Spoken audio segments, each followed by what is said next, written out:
Не ги слушајте што зборат, туку гледајте што прават. Од кога дојдовме тука, неколкумина ни си имаат обратено со прашање од типот, нели, како е, се прилагодивте ли брзо, децата се прилагодија ли, дали може да се успее, каков е животот, нели, таму, и некои такви слични прашања. И нормално, нели, сите имаме пријатели, фамилии, познаници по странство, се обраќате и кај други, нели. Коментарите кои што ги има добиено од некои од луѓето кај што се обратиле, ми се многу интересни, да не кажам и смешни. Тешко е, немојте да пробувате, не може да се успее, сега не е така како што беше порано, и што ти ја знам, сега ви е добро таму, седете си, не ризикувајте. Прво, нормално е дека нигде не е како што било. Значи, нигде во светот не е како што било пред 5, 10, 15, 20, 30 години. Тоа е нормално, тоа е факт. Друга работа. Никој не може да знае и да ви каже, па ни вие самите, прво дали ќе ви се допадне воопшто каде што сакате да заминете, а не па дали ќе успеете нешто да створите и да направите. Дали ќе се прилагодите или што ти ја знам. Значи, никој не може да ви го каже, тоа никој не може да го знае, тоа па ни вие самите. Се случи тука пред години и пол, 2,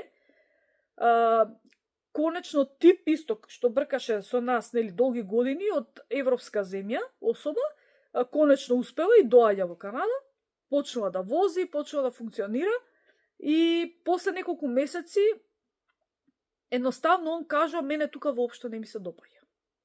Значи, не е воопшто како што он очекувал да биде. Он едноставно кажа, мене тука, ама воопшто не ми се допаѓа, си се спакува и си се врати назад. Значи, не може никој да знае како ќе ви биде. Трета работа, дали истиве овие што ќе ви кажат, нели, колку е најтешко и дека не може да се успее, дали се спакува и си се вратија назад. Пошто, нели, не е веќе како што било. Па не, па нормално дека не. Нели тоа се ви кажува. Значи, јас не велам дека е лесно. Меѓутоа, дека може да се успее, може да се успее. Дека има можности, дека има иднина има. Ама дека не може да се успее, дека јас знам сега дали некој друг ќе успее тука ако дојде помалку или повеќе, или ќе му се допадне или нема му се допадне, не знам. Како може ја да знам? Од кај да знам? Друга работа, нели имате желба да си заминете во некоја земја, ви се допаѓа земјата и така натаму, сакате да пробате и сега вие почнувате да ги прашувате сите, вклучувајќи и вашата фамилија или најблиските, дали вие да заминете. И што мислат они за тоа? Значи, единствена особа со која што треба да одлучите дали да заминете е брачниот другар ако го имате, а ако го немате само вие. Никој не може да одлучи за вас.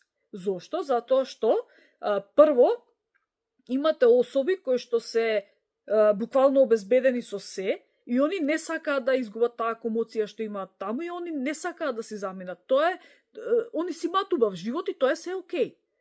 Друга работа, имате луѓе кои што се сметаат себе си за големи патриоти, они не сакаат ни да чујат да си заминат од земјата и тоа е окей.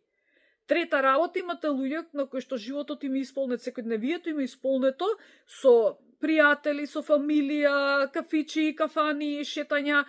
И они едноставно го сакаат тој начин на живот. И тоа е окей. Меѓутоа, поради тие причини не може да барате совет од други дали вие да заминете или не. Тоа само вие може да го одлучите, како што кажав, со брачниот партнер ако го имате, ако не, вие самите. И јас би ви кажала само, доколку имате желба да заминете во некоја земја, направете го тоа.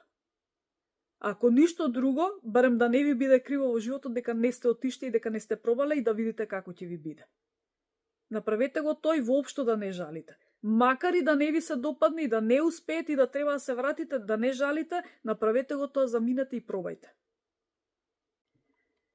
И за крај, следен пат, кога ќе прашате некој од странство како е, и кој ќе почне да ви кука и да ви кажува дека не може да се успее и дека е толку веќе тешко станато, прашете го само кога ќе се врати назад.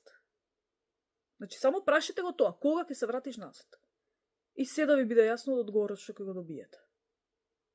Поздравче.